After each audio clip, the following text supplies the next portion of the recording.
கீதா, உன்கிட்ட நான் உனக்கு கேட்கணும்னு இருந்தேன். கொஞ்ச நாளா நீ ஏன் என்னமோ போல இருக்க? Anything wrong?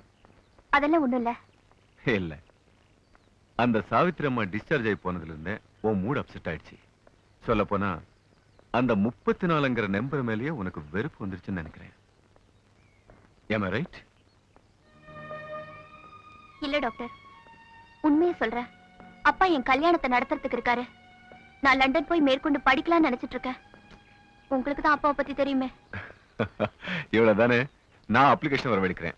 You apply for it. உங்க அப்பா கையில கால விழுந்து உன்னை லண்டன் அனுப்புறதுக்கு நான் ஏற்பாடு பண்றேன். ஓகே? ரொம்ப thanks doctor. You are most welcome.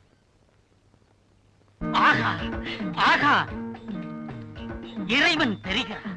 இறைவா, உனது கருணையே கருணை. சினிமாவில் நடிக்க சான்ஸ் எப்ப கிடைக்கும் கொஞ்சம் இறைவன் கிட்ட கேட்டு சொல்லுங்களேன். கடவுள் தெரிகிறார். நான் ஒரு நாளும் நம்ப மாட்டேன். இருந்தாலும் ஒரு தேர்தல் எந்த கட்சி ஆட்சிக்கு வரணும் கொஞ்சம் கேட்டு சொல்லுங்களேன். நான் எப்ப வெளியில போவேன் காலு? இவர்கள் 2 பேர் கேள்விக்கு கூட ஆண்டவன் பதில் சொல்லி விடுவான். ஆனால் நீ கேள்வி கேட்டவுடன் இறைவனை பயந்து மறைந்து மறுபடியும் தோன்றுகிறார். ஆமா, நீ சத்த சும்மாரு. நீங்க பதிலை கேட்டு சொல்லுங்க. இறைவன் பதில் சொல்லிவிட்டான். உங்கள் கேள்விகளுக்கெல்லாம் பதிலே இல்லையா? நீங்கள் எல்லோரும் பைத்தியக்கார ஆஸ்பத்திரிக்கு போக வேண்டியவர்களாம். உடான்ஸ் முத்து, உனக்கு தோன்றின கடவுளுக்கு பவர் ரொம்ப குறைச்சல்னு நினைக்கிறேன். எங்களுக்கு தெரிஞ்ச பதிலே சொல்லிருக்கா. இந்த லெட்டரை என் காதல கிட்ட கொடுக்க சொல்ல. ஆண்டவனிடம் இதுவரை இந்த ஒரு வேலைதான் நீங்கள் சொல்லவில்லை. போடா முத்து, உங்க காலை தொட்டு கேட்டுக்கிறேன். இன்னைக்கு எங்க அம்மா இறந்த நாள். அவங்களுக்கு பிரார்த்தனை பண்ண ஒரு மெழுகுவத்தி வேணும்.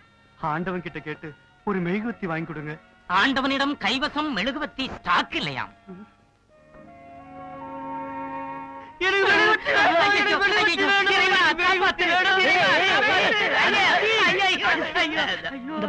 உங்க அம்மாவுக்கு பிரார்த்தனை பண்ண மெழுகுவத்தி தானே வேணும்.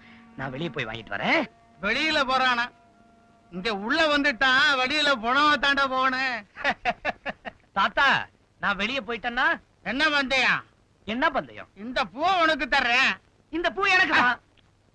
இப்ப இல்லடா.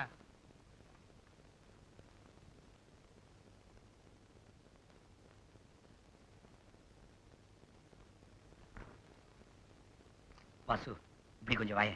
Don't me disturb. Vasu, don't me disturb. I am hungry. பைத்தியத்துக்கிட்ட போய் ஏன்டா இங்கிலீஷ்ல பேசுற? அவனுக்கு என்னடா புரியும்? அவனுக்கு புரிஞ்சா நான் ஏன்டா இங்கிலீஷ்ல பேசுறேன்? வாசு, ஐயோ, வாசு, இப்ப நீ போறியா இல்லையா? ஃபுல்லு 2 ரூபாய் வச்சு விளையாடிட்டு இருக்கேன். அது 2 தானே. இங்க பார், 10. ஸ்பேட சொன்னேன்.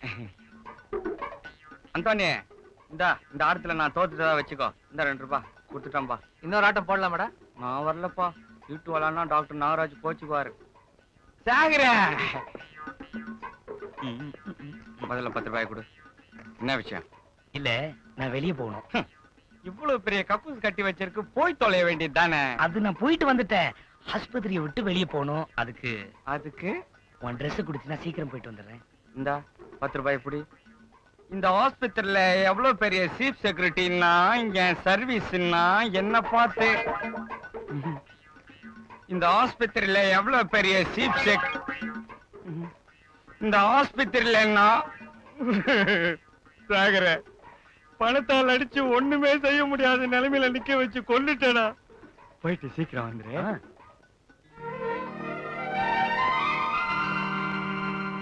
சிஸ்டர், சும்மா வா.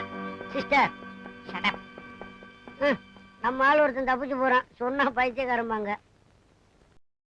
இன்னும் பல வீடியோக்களை காண சன் லைஃப் சேனலை சப்ஸ்கிரைப் பண்ணுங்க.